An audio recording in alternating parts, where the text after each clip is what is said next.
Coucou à tous, j'espère que vous allez toutes et tous très bien. Écoutez ici, ça va, il fait super beau.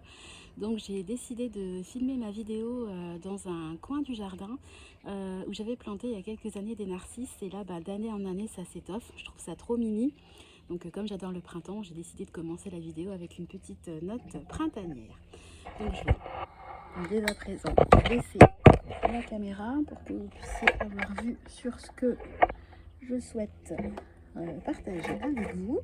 Donc je vais vous parler aujourd'hui du nouvel outil que j'utilise. Ça y est, j'ai reçu ma commande pour tout ce qui est ma gestion de budget. Je vais vous parler également de 3 nouvelles épargnes que je vais mettre en place dès le mois prochain. Vous présenter également un nouveau défi que je souhaite suivre, toujours à partir du mois prochain. Vous parler aussi, pardon, j'ai mal à la gorge, des achats que je souhaite effectuer au mois d'avril.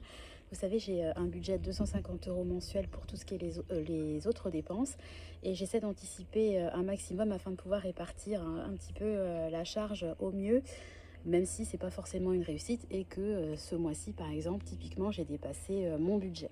Bon, bref, c'est pas pour autant que j'essaie pas de suivre quand même la ligne de conduite que je me fixe.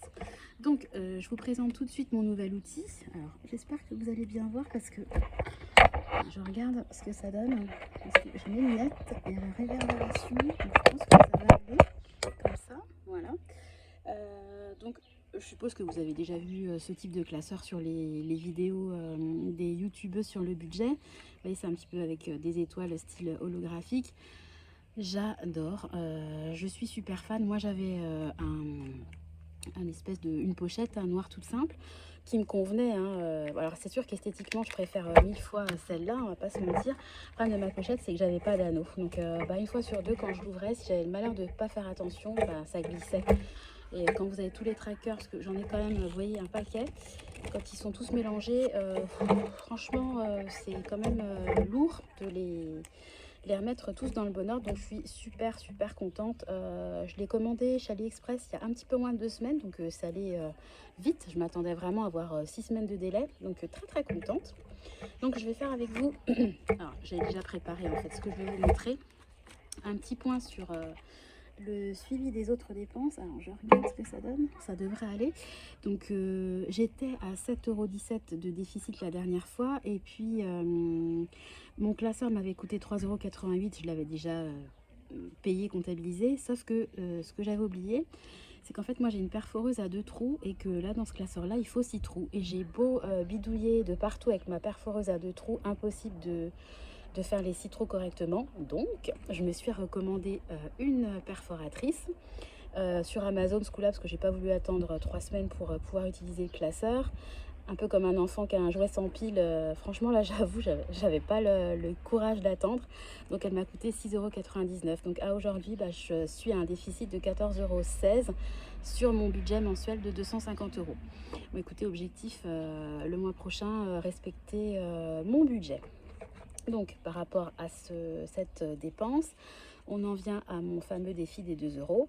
J'ai déjà coché, j'ai rajouté une case puisque j'ai acheté la perforatrice. Donc j'étais déjà à 100 € auparavant. Donc là, je suis à 12 €. Donc j'ai un total de 112 €. Pour rappel, mon défi des 2 €, il sert à plusieurs choses. J'ai plusieurs objectifs que je souhaite payer avec l'argent économisé.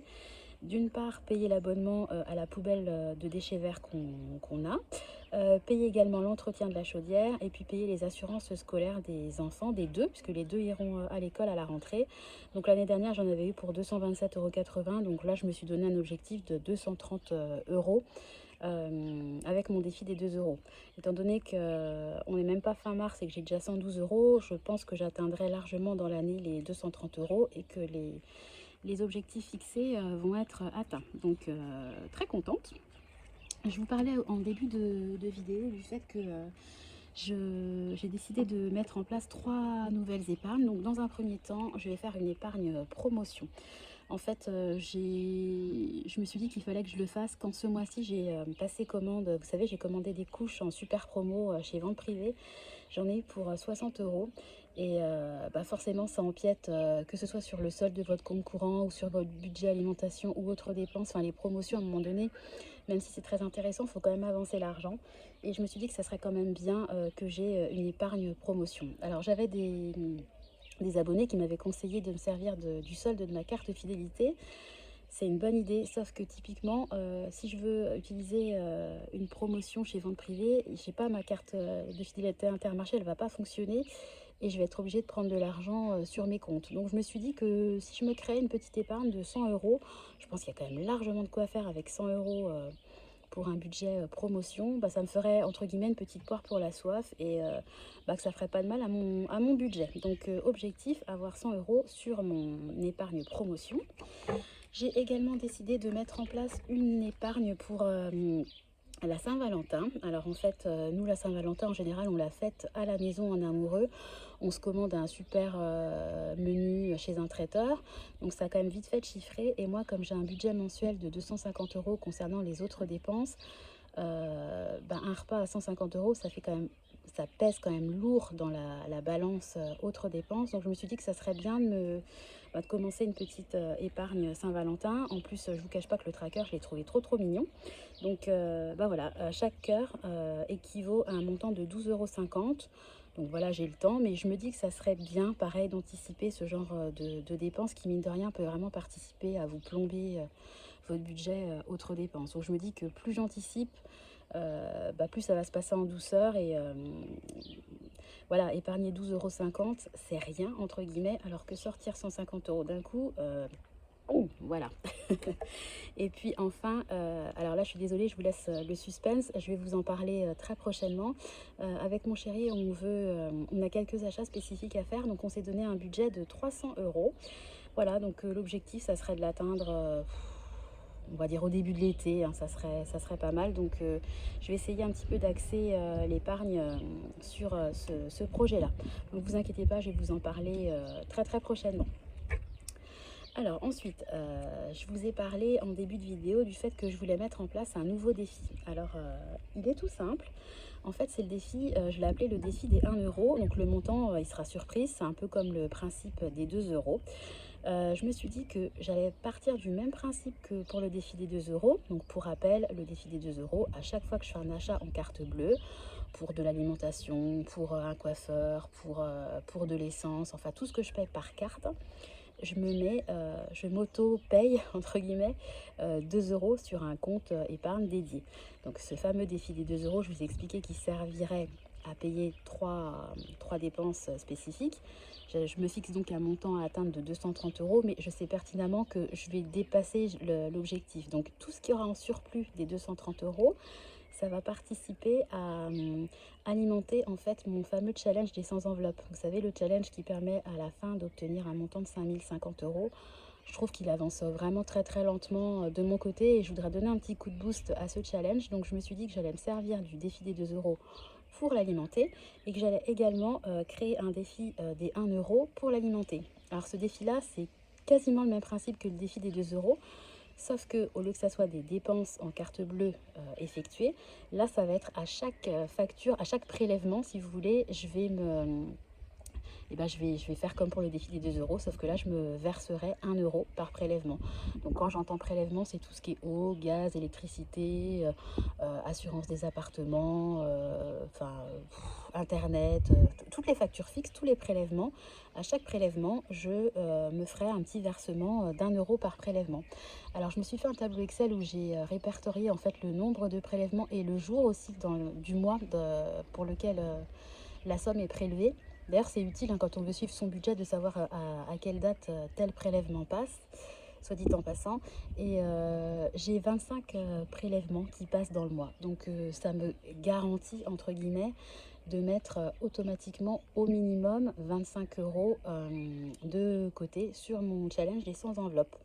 Voilà, je pourrais très bien me dire je verse 25 euros sur le challenge des 100 enveloppes d'office, mais je me connais et Je sais que ça va fonctionner avec moi. Je sais que le défi des 2 euros, il fonctionne. Ça fait plusieurs mois que je le teste et je sais pas pourquoi, mais en fait, fonctionner comme ça sous forme de défi, bah, ça marche mieux. Donc, à chaque semaine, quand je ferai mon point, mon petit budget, et ben, je comptabiliserai le nombre de prélèvements que j'ai eu dans la semaine et bing, je me ferai un petit versement d'1 euro par prélèvement. Donc, voilà le nouveau défi. Ensuite, ah oui, je vais vous parler de ça. Je voulais vous parler également des achats que j'ai prévus pour le mois d'avril, puisque vous savez, moi, j'essaie d'anticiper au maximum tout ce qui concerne les autres dépenses d'un mois à l'autre pour éviter d'avoir trop de dépenses qui se cumulent sur le même mois. Donc, je vais vous dire ce que j'ai prévu d'acheter pour avril. Tiens, je vais faire le calcul en même temps avec vous. Là, pardon, ça bouge. Donc j'ai prévu d'acheter pour mon chien un collier anti-puce, anti-tic. Donc c'est la marque Ceresto, donc je table sur 30 euros. Ça sera les vacances scolaires, donc j'ai prévu d'emmener mon grand au cinéma. Donc je me suis dit que 20 euros, ça devrait le faire. Je vais également me commander du film occultant, j'ai vu ça sur Amazon. En fait, on a enlevé les rideaux de la cuisine et on se rend compte qu'au niveau luminosité, c'est top. Sauf que j'aime pas forcément qu'on voit ma tête quand je cuisine. Donc je me suis dit qu'un film occultant, ça laisserait quand même beaucoup plus passer la lumière que des rideaux. Mais ça permettrait quand même une certaine intimité. Donc j'en ai pour 13 euros. Je me suis déjà fait une petite sélection pour les cadeaux de fête des mères que je souhaite avoir. Comme ça, pas de déception, hein. Donc moi, en fait, quand je vais chercher les enfants à l'école ou que je suis dans le jardin, j'ai souvent avec moi un petit sac bandoulière où en fait j'ai tout simplement mon téléphone. Et celui que j'ai actuellement, il est vraiment en fin de course, il va rendre l'âme très très prochainement. Donc je vais me commander un sac, donc il coûte 13,30 €. Je l'ai vu sur AliExpress, donc je vais le commander le mois prochain histoire d'être sûre de l'avoir pour la fête des mères. Et puis j'ai également repéré un chargeur nomade vraiment qui a une toute petite taille. Je pense que voilà, il fait cette taille-là au maximum. Qui permet de recharger un iPhone 6 fois. Donc je vais le commander comme ça. Si dans mon sac je peux mettre à la fois le téléphone portable et le chargeur nomade, on est super bien. Et il coûte 11,05 €. Je continue. Mon grand va voir les photos de classe, donc je me suis mis un budget de 20 euros. Il faut également que je recommande des piles AA, puisque entre leurs jouets, les veilleuses, etc., bah, les piles, le stock, j'ai beau faire, il descend. Et puis on va s'arrêter là. Donc là, j'en suis à 103,81 € sur un budget de 150 euros. Ça fait quand même pas mal de petits achats de prévus, mais j'aime bien avoir ma liste et pouvoir prévoir en fait tout simplement approximativement mon budget et puis savoir que voilà, j'ai à peu près 150 euros de variables, d'ajustables sur mon budget des 250 euros. Dans ce budget-là, il y aura également le concours, puisque ça y est, j'ai atteint les 500 abonnés. Donc encore une fois, merci, merci, merci beaucoup de vous être abonnés. C'est trop, ça me fait chaud au cœur. Donc j'avais dit il y a un certain temps que j'organiserai un concours, donc c'est toujours d'actualité. Donc je vais passer la commande. Alors là, désolé, mais je vais pas vous donner le montant puisque c'est un cadeau, donc je vais quand même pas révéler le montant du cadeau. Je vais essayer de faire plusieurs petits achats en rapport avec le budget. J'espère que ça vous plaira. Et puis je ferai un tirage au sort. Donc je vais faire la commande sur AliExpress. Donc je suis pas sûre que tout arrive très très vite. Mais bon, en tout cas, sachez que ce que j'ai dit, ça va être respecté et que le concours, il va être organisé et qu'il y aura un ou une gagnante. Et puis pour terminer, toujours au niveau des dépenses d'avril, ça va être une dépense, mais elle va pas sortir du compte autres dépenses. Elle va sortir tout simplement de mon épargne sortie en famille. Vous savez, je me suis fait une petite épargne. Aujourd'hui, j'ai un solde positif de 290 euros. Je vous parlais des vacances scolaires, donc on va emmener les enfants dans un parc qui est moitié zoo et moitié parc d'attractions. On y est déjà allé à plusieurs reprises et on aime beaucoup. C'est pas très loin de chez nous. Donc c'est clair qu'avec 290 euros, on paiera largement les entrées, la petite glace sur place et puis l'essence, puisque l'essence, ça coûte un bras aujourd'hui, donc faut l'intégrer à la sortie.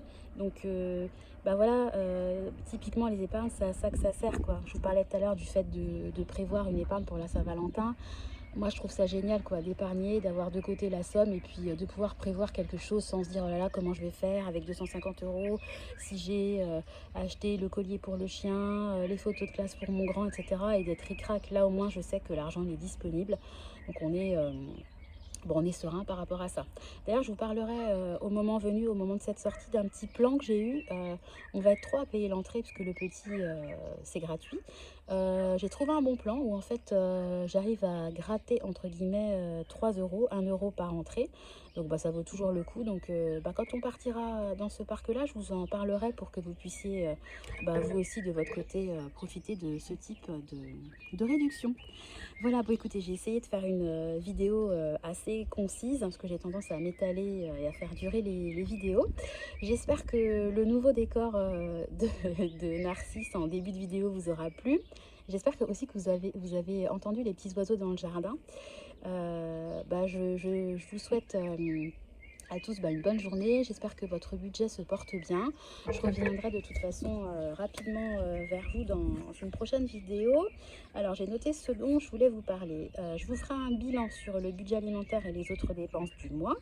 Je vous ferai également un bilan sur l'épargne supplémentaire que j'aurai réussi à mettre en fin de mois, parce que vous savez, nous on a un loyer qui tombe en toute fin de mois. Donc ce loyer-là, bah, il nous sert à, si on a des dépenses imprévues, à avoir une espèce de solde, entre guillemets, à pas se retrouver dans le rouge. Mais il nous sert aussi, l'objectif quand même, c'est de placer au maximum de l'épargne à partir de ce loyer-là. Donc je vous dirai qu'est-ce qu'on a, la somme qu'on a réussi à placer sur ce loyer.